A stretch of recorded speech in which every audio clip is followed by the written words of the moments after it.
itu hatinya. Di mana hati manusia sebusuk seperti sekarang, tidak pernah saya mengalami. Saya tidak pernah mendengar ada berita, ada buku atau apapun di mana Allah itu dibabi-babikan. Dan itu muncul di medsos. Manusia tega membabikan Allah. Manusia tega menyebut Nabi dengan nama alat kelamin. Itu tidak pernah ada. Sejahil-jahilnya Abu Jahal, gak sampai kayak ngono. Tapi sekarang terjadi. Nabi dihina, Allah dihina, orang Islam dihina, sesama temannya menghina. Tingkat penghinaannya begitu kejam. Dan belum pernah saya membayangkan bahwa akan ada peradaban di mana manusia bisa sebusuk itu hatinya, bisa sekeliru itu pikirannya. Itulah. Maka saya tidak punya kata-kata lain kecuali ultra jahiliyah. Ini saya tolong, ini kunci, ini masih bisa diperdebatkan. Terus gini. Kalau di zaman yang Rasulullah mengatakan tadi Abu Jahal cuma satu, Abu Jahal jelas kafir. Sekarang ini Abu Jahal ini kan bikin masjid. Abu Jahal ke pesantren. Iya toh? Dikasih serban, pakai peci, dicium tangannya antri oleh santri-santri. Terus bagaimana? Bagaimana coba? Dan kita punya peradaban alam pikiran dan budaya di mana yang baik, orang yang baik adalah yang memberi kita uang, yang memasang kita jadi komisaris kayak staf menteri kayak, itulah orang baik. Gitu loh. Calon gubernur, calon bupati yang baik adalah yang ngasih duit segini. Semakin tinggi ngasihnya semakin baik. Jadi jadilah pelacur besar. Ya. Syukur Anda pernah di apa namanya itu? Apa itu ini jenis? Anda kerja di Alexis 5 tahun, menumpuk uang lumayan sampai Anda pulang hari raya di sana bikin musola. Anda jadi ya nek wong wedok ya gak kiai haji apa ya? Haja. Ya, itu.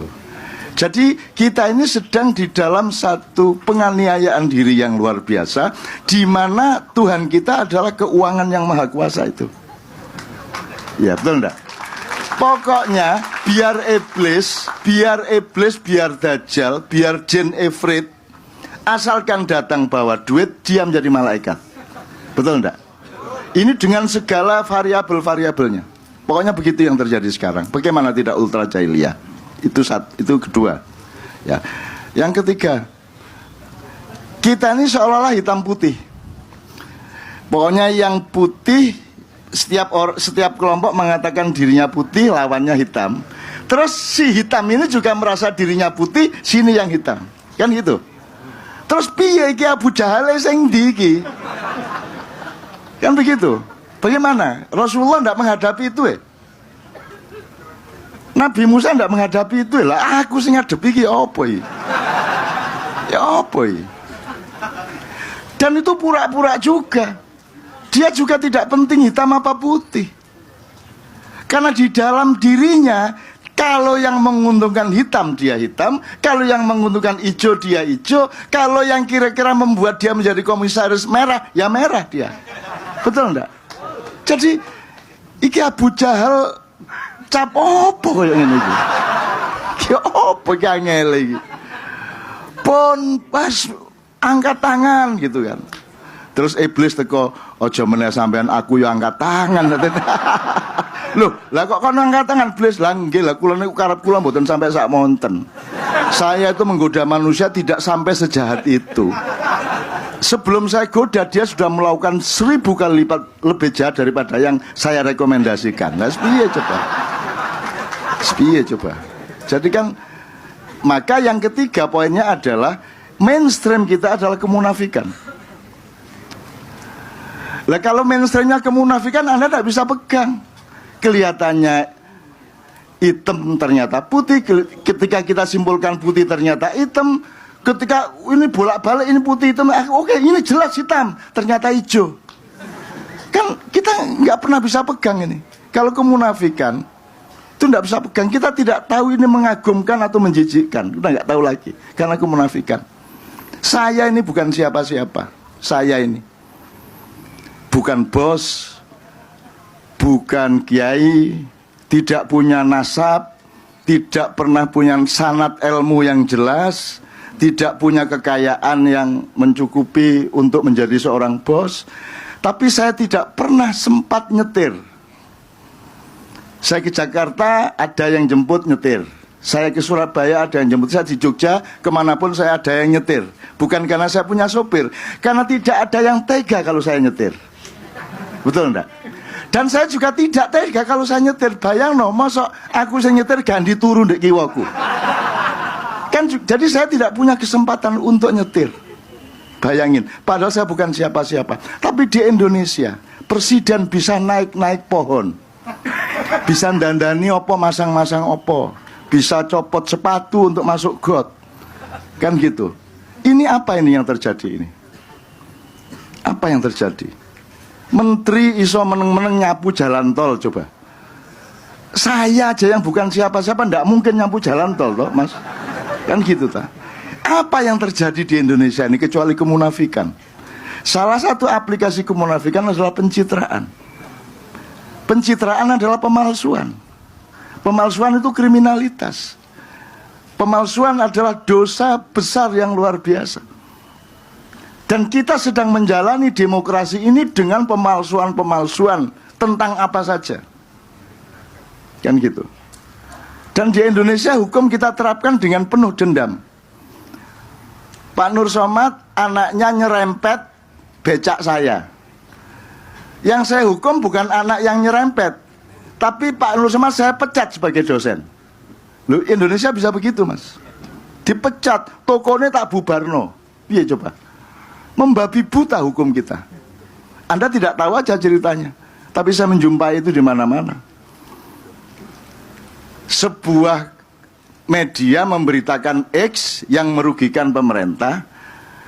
Mestinya kalau zaman Pak Harto dulu pemretnya diganti, itu pun sudah represif, tidak ada kebebasan pers. Sekarang tidak gitu, Mas. Yang punya media itu diteror, kontraknya dibatalkan, kekayaannya dipotong, dan seterusnya. Pokoknya dendam kesumat. Tapi dendam kesumat itu tidak kelihatan karena ada sihir besar sedang menimpa kita.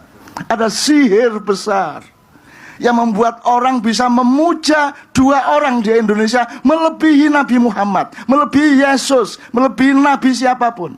Dua orang ini lebih dari semua Nabi dan malaikat. Tidak pernah orang Indonesia membela malaikat Jibril seperti mereka membela dua tokoh ini.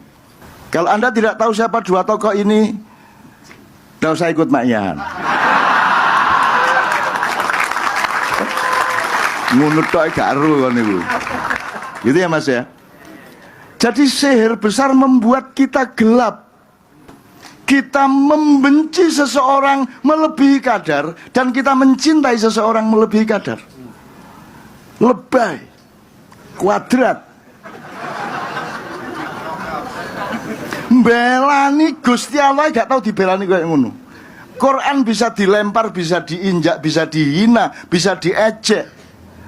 Tapi belani dua nabi pasca khotamal anbiya ini. Ya apa kok pasca khotamal anbiya? Kalau Anda paham bahasa Arab kan lucu itu kan.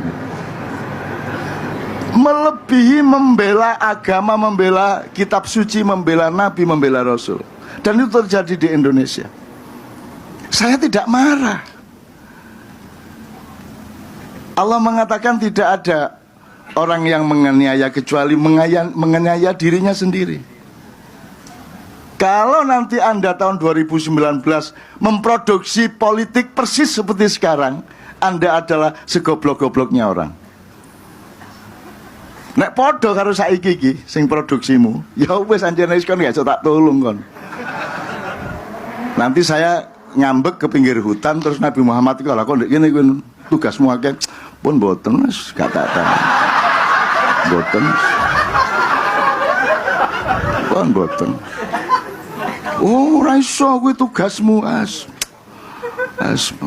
Mlebu neraka cetha Pak malahan Pak. Timbangane mlebu Indonesia ya toh. Waduh, wis koyo ngene iki ya apa ya Allah, ya Allah. Jadi saya ini putus asa. Ya, teman sekalian. Al-Qur'an mengatakan wala tai asu, jari sopo.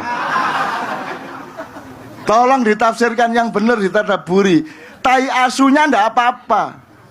Tai asu itu putus asa. Wala jangan putus asa atas rahmat Allah, atas pertolongan Allah. Ya putus asa nang awakmu dhewe ya wis sak mestine. Mosok kon kaya ngono keadaanmu gak putus asa. Apa sing kok andalno nek uripmu iku apa? Aku iki aku putus asa nang keadaan Indonesia dan awakku dhewe, tapi aku tidak putus asa kepada pertolongan Allah. Yang tidak boleh adalah putus asa mirrauhillah. Tapi kalau putus asa nang dapurmu dhewe, ngancane dapurmu kaya ngono gak putus asa yo, gak masuk akal. Penggawean gak jelas. Bojo mana ae.